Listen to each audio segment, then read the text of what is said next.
Welcome, everybody, to another edition of the GioMoShow, Oakland men's basketball game reviews. My name is GioMoShow, and I am your host of the GioMoShow. And be sure to rate, review, and subscribe to get your Golden Grizzlies coverage each and every week. And we got a lot to go over for this week as Oakland is returning to Rochester after their trip to Honolulu, Hawaii, where they faced three powerful teams in Loyola Chicago, Oregon State, and Hawai'i in the Diamondhead Classic. And they made a quick pit stop to Arkansas for a rematch against John Calipari and the Arkansas Razorbacks. And joining me today to help break down all the action is a man who was there with a front row seat to all of the action. He is the voice of the Golden Grizzlies. It is Neal Ruhl. Neal, welcome to the show. Giovanni, what's going on, man? How are you? Good to see you again. Fantastic. Hey, hope you had a good holiday. There's worse places to be than Hawaii, but that's part of the job, like we were mentioning, man. Good to have you here.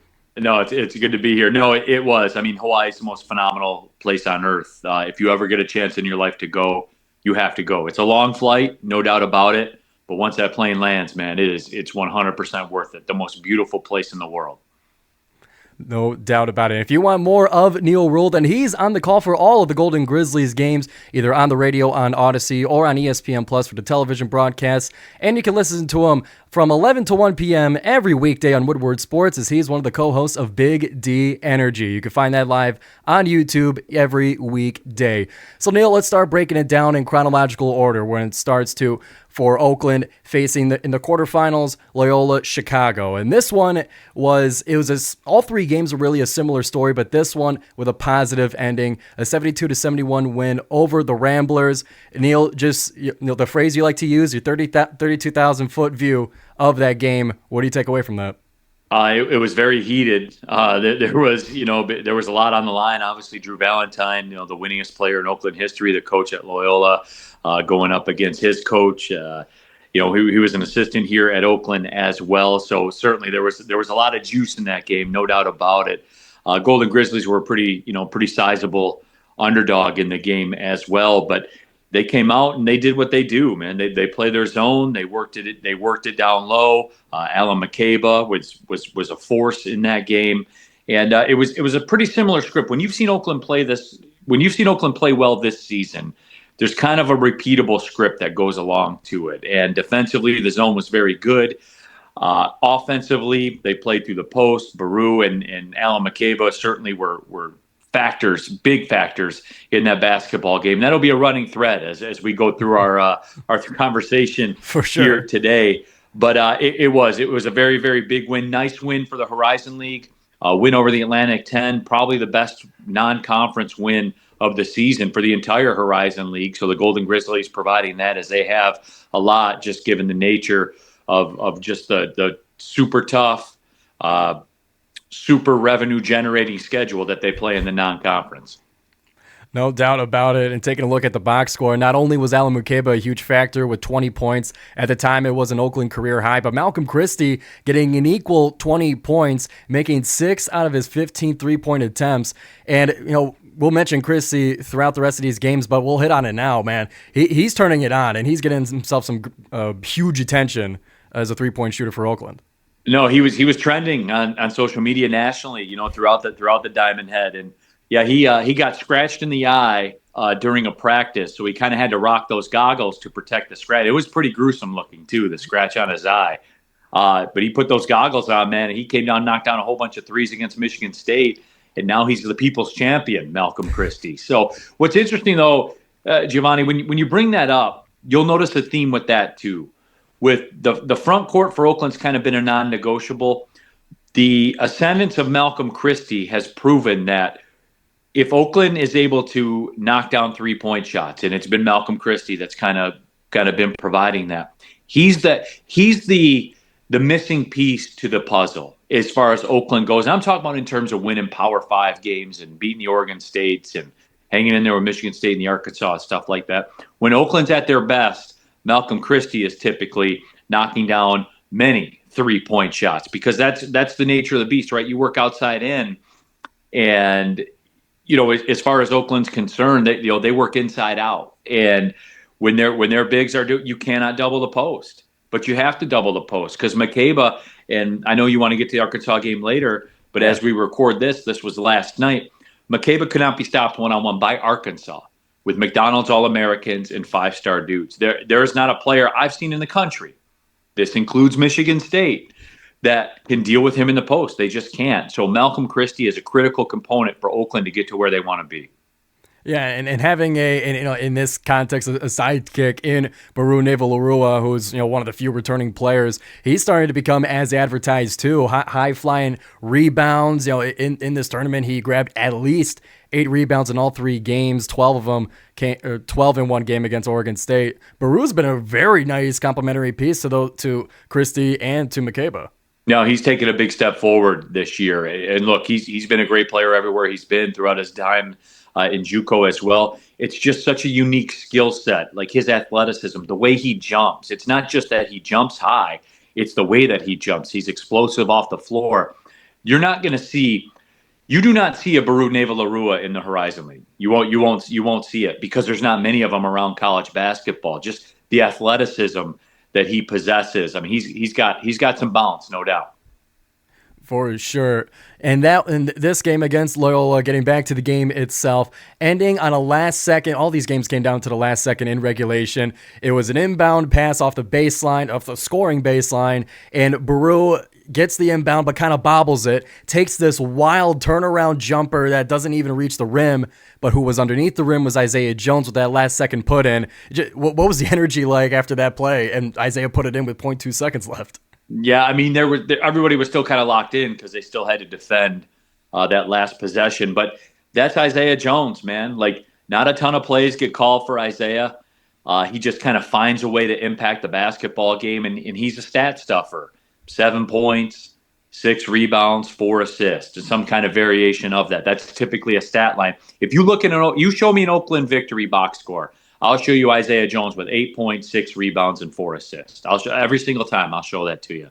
That's a commonality to it all. But that's just Isaiah Jones, man. It wasn't called for him, but he found a way to get the job done, and that was big because if Oakland would have lost that game after having that big lead, that certainly would have been problematic. And they got a win over the Atlantic 10, like we said, and that's a huge, huge win for the Golden Grizzlies. And that win sent them to the semifinals of the Diamondhead Classic, where they faced up against, and I'm not sure of the stat now, but at the time, number 5 in the country in points allowed. A strong defensive team in Oregon State was their matchup in the semifinals. Oakland was playing, for let's say 38 minutes of it, just as big and tough as Oregon State, and they were putting the hurt on them later on in that second half. What was your view of that game? Kind of recap in your mind. Yeah, Oregon State struggled with Oakland's zone, and they were doing all the little things too. Just the occupation of the passing lanes. Zone defense is funny, especially the way that Oakland plays it, because it requires maximum effort.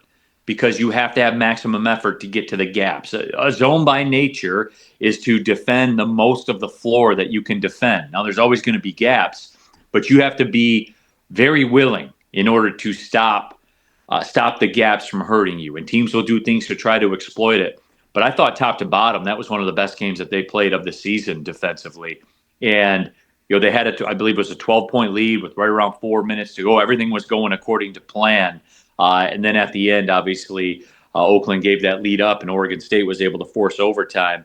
And then in the overtime, you just saw that they were able to overcome the Golden Grizzlies. And to be honest with you, look, I think in retrospect, when you get away from the Hawaii tournament, maybe when you're on the plane home and you go back and think about it, and you would say, wow, that's a successful tournament for Oakland. Coach Kampe talked about this on his radio show that I do on Monday nights at RJ's Pub. He said, we're going to be substantial underdogs in every game. And they were. And that was the way that it played out. But the one that hurts for the Oregon State game isn't just that it was Oregon State. It was the fact that if Oakland won that game, they're in the championship game of the Diamondhead Classic. Arizona won that tournament recently. You know what I'm saying? Yeah. It's the only college basketball game going on, which kind of contributed to the Malcolm Christie hoopla and hysteria. It's the only thing going on. So it would have been so big to even be in the championship of that game. You get Nebraska, a Big Ten team, and then you kind of take your chances with it. That was the one that was kind of crushing for real. That one stung because you had the 12-point lead, and Oakland just, bottom line, they just let it get away, and that's the one that hurts. But after you get away from that and you reconstruct it, it was a pretty successful run for Oakland. For sure. And that one was a lot of fun to watch, but just the final play, another theme where it's kind of the final play that really either puts it into overtime or ends the game. And I don't usually like to single out single players, but just the last play with DQ taking the 3-point shot, 7 full seconds left, that one hurt too. I'm not going to lie. So what your thoughts on that shot and kind of how DQ's been playing since that? Yeah, it's one of those ones, right, where if it goes in, we all lose our mind and we're like, wow, what a play. But that's the nature of the beast in that moment in time, with the stakes are what they are. That's the old Michael Jordan viral video clip saying, I've been trusted 150 times to take the last shot, and I've missed 75 of them, whatever that number is. DQ Cole, I think on his resume has proven that he's knocked down, if not one of, maybe the biggest shot in Oakland Golden Grizzlies history with that corner three against Kentucky. So, it was one of those ones, I bet if you asked him, maybe he would think twice about it, but he was feeling it at the time and he let it go. And from where I was sitting, that he shot that ball right in front of me. And it looked good when it left his hand and ultimately went off the front part of the rim there. I thought it was going in when it left his hand. I legit thought that. But unfortunately, it did not. And yeah, in retrospect, if you ask DQ about it, maybe he would say, yeah, we probably should have went a different way with it. But at the same time, he put it on his shoulders, man. He wanted to be the one that determined it. And, he ultimately just didn't fall. It's a stinger, no doubt. Quick breeze through the box score. Alan Mukeba, a perfect 10 of 10 from the floor for 21 points. Christie, another 4 3-pointer event for him. And Baru getting in there with 14 points and 12 rebounds. That's kind of that big three for Oakland, at least as it stands right now. Their big three put in a lot of work against Oregon State. Oregon State had some big players out there, too. I mean, you talked about what they are defensively. That's because of their size. But again, that was another example. Because Oregon State did what these quote-unquote Power 4 teams, I know they left the Pac-12 to go to the West Coast, to go back to the Pac-12 next year, whatever. The moral, you've seen them win games in the NCAA tournament. That's the moral of my story, Oregon State. You've seen them have deep runs. And what I'm driving at is Oregon State kind of ran that same playbook that quote-unquote Power 4 teams have done, where they don't double the post, and they don't double Allen until he gets 4 buckets in the first 5 minutes of the game, and then they have to change course, and they have to. So, again, that was another script game for Oakland. They got what they wanted, the front court. Malcolm Christie made some threes. They had a great chance to win. They should have won. Ultimately, they didn't. But, again, it was a very impressive showing for the Golden Grizzlies, who were big underdogs in that game also. But unfortunately, that loss would put them at the third place game against the hosting University of Hawaii, where that one also going into overtime. Unfortunately, Oakland leaving as the fourth place team in that game. And Neal, for that one, on Christmas Day, I watched the broadcast. They loved all the sweaters, the Grinch masks, and everything that was going on. Just a Christmas Day game in Hawaii. Just tell me about the atmosphere there.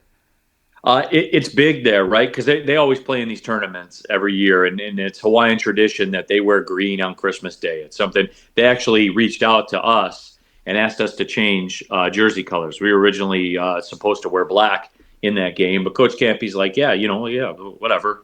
We'll wear the whites, and they wear the greens if that's what they do. And it was electric, man. There was 4,000 fans in there, and they were making some noise. Like, people have to remember, when you play Hawaii at Hawaii, it's almost the same as when you go to these college towns, like Fayetteville, Arkansas, like Madison, Wisconsin. Well, Madison, they have pro teams there, but like Arkansas, where there are no pro teams, there's no other teams.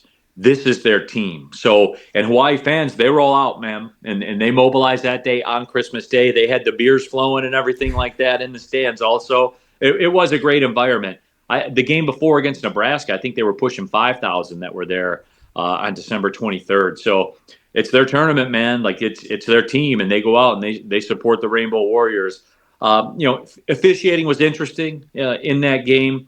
Fouls were 8-5 at one time. There were 8 on Hawaii, 5 at Oakland. The next 9 consecutive fouls were then called on Oakland. All 9, maybe 8 of the 9, I don't remember the exact number, ended in free throws. So that changes the complexion of everything. And I'm not here to speak on the calls or anything like that. I'm just pointing out what's in the box score. You can draw your own conclusions from that. I saw it. So with that being said, through all of it, they still had a chance to win, still went to overtime. But again, once you get past the sting of that, I think the Diamondhead Classic was a good showing for Oakland. For sure. And to get in, Arkansas would be the fourth game in a row. I think they're fifth out of 6 games.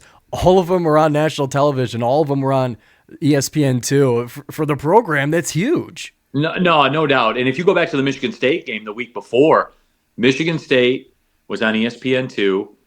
Then we played Cleveland State Thursday night. That was on ESPN Plus.